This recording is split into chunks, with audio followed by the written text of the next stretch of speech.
CNN has learned that multiple Mar-a-Lago staffers who worked for Donald Trump may find themselves on the witness stand testifying against the former president. CNN crime and justice reporter Caitlin Polantz has exclusive details. She's here with us right now. So who may be called to testify, and how is Trump reacting?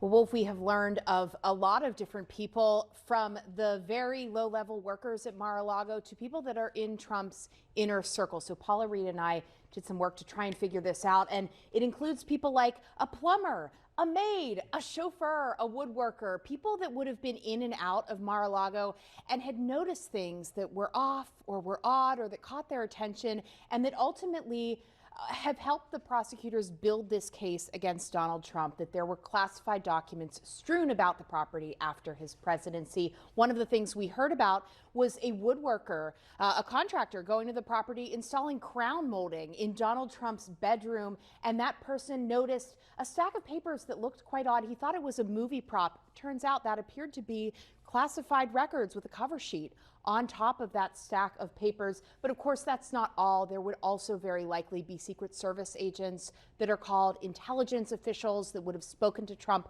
about the importance of being very careful with the handling of classified records, and then other people in Trump circles, people we've been hearing about for quite some time, Evan Corcoran, his former lawyer, and others. Stay with us. We're going to have some more questions for you, but I also want to bring in our legal analysts, Elliot Williams and Norm Eisen. Elliot, how could these potential witnesses benefit the prosecution in this criminal case involving these highly classified documents? I think a few ways, Wolf. Now, number one, these are individuals who would have firsthand knowledge of what they saw. None of it is secondhand. It's not being filtered through other people. They're testifying or would be testifying about what they saw firsthand. And these are not the kinds of witnesses who are collaborators or co-conspirators and might be seen as tainted in some way by their relationship to the things that are being investigated. That's big as far as evidence goes. More importantly, these are the kinds of people who would be compelling or believable to a jury.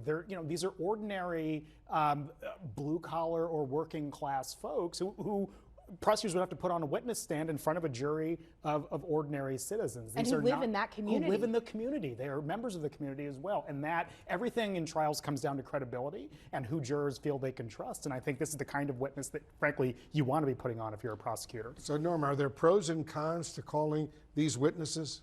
Well, the con to calling these witnesses is that they are what we sometimes refer to as civilians. These are not people, unlike Evan Corcoran, who spent his whole professional life around courts of law. He knows how to testify.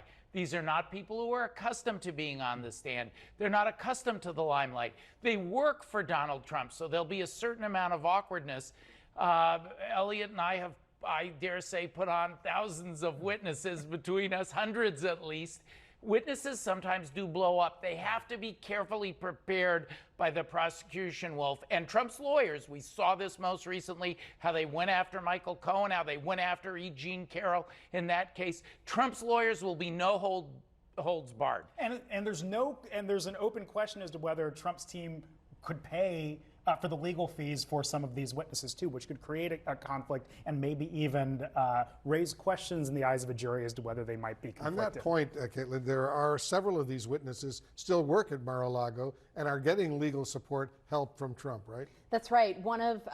Some of the people are receiving help with lawyers, and that's something that we know the prosecutors have actually been watching very diligently. It came up in one of the indictments that he called someone who became his co-defendant to offer a lawyer, and that person still has a lawyer that was being paid for through Trump circles. But one of the things that was so interesting about this is how protective we learned Trump was over these people. When he heard this maid who cleans his bedroom suite had been one of the people the investigators were speaking to and could become a potential witness against him, he went ballistic. That's what one source told us. And then there was another person in this group of workers, an IT worker, who did get a cooperation deal with attorneys, left the Trump legal team's fold, got a federal public defender to represent him, and that person no longer works at Mar-a-Lago. Trump didn't realize he was still working at the club and was quite unhappy that he was still drawing a Trump org paycheck, essentially,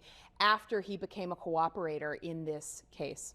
What do you think, Elliot? How worried should Trump be that some of these witnesses, people who worked at Mar-a-Lago, could testify under oath Yeah, I saw boxes that had top secret classification documents. I witnessed those and observed those documents. Notwithstanding all the troubleshooting, and we're none of doing these here. staffers had security clearances. None I of them should had say. security clearances. But again, like I said, notwithstanding some of the sort of problems we're spotting here, anytime a witness who lives in your house and witnesses the events for which you have been charged with crime sees something, it is a matter of concern for you. And for all of the reasons that we've noted, these are people who could be seen as credible. Now, of course, we don't know who they are. We don't know, if they have criminal histories or anything in their backgrounds that might cast doubt on their testimony as witnesses. But still, it is valuable firsthand testimony that could be quite bad for a defendant. Who do you think would be the most damaging for Trump? Well, you never know who that Cassidy Hutchinson is going to be, that one person who steps forward. None of us had ever heard of her before she became the star, the John Dean of the January 6th hearings. I think Evan Corcoran could be the most devastating. I believe that the plumber and the maid and the chauffeur and the woodworkers, they'll assemble a mosaic of evidence. But Corcoran was forced to testify about his conversations with Trump. It goes right to intent. That is the toughest issue to prove. So if you're upset about your former maid or current maid testifying, imagine your lawyer in whom you've confided all of the confidences about the case. Very dangerous. How significant is it that the judge in this particular case down in Florida, Judge Eileen Cannon, is considering delaying the start of this trial until after the 2024 presidential election? Wolf, for Donald Trump's legal team, it is very much of the ballgame, if not the whole ballgame here. They are pushing so hard to have this trial date moved till after the election of next year. We're waiting. It's been more than a week that Judge Cannon said she would tell us when this trial is going to be. It's set for May, and we just don't have final word from her yet. We're waiting for that. But the reason this is so significant is that right now this trial is about national security. Donald Trump, how he was handling himself, conducting himself after he left the presidency, and handling national security secrets, the sort of things that are core to the protection of this nation. That is something that the Justice Department very likely wants viewers to be able to learn about in a trial setting before the election so that they can have it something they're considering when they go to the polls. There's a possibility that this sort of testimony about what people were seeing, what they noticed about Trump, what they noticed about Mar-a-Lago, that doesn't even come out in public testimony until after the election.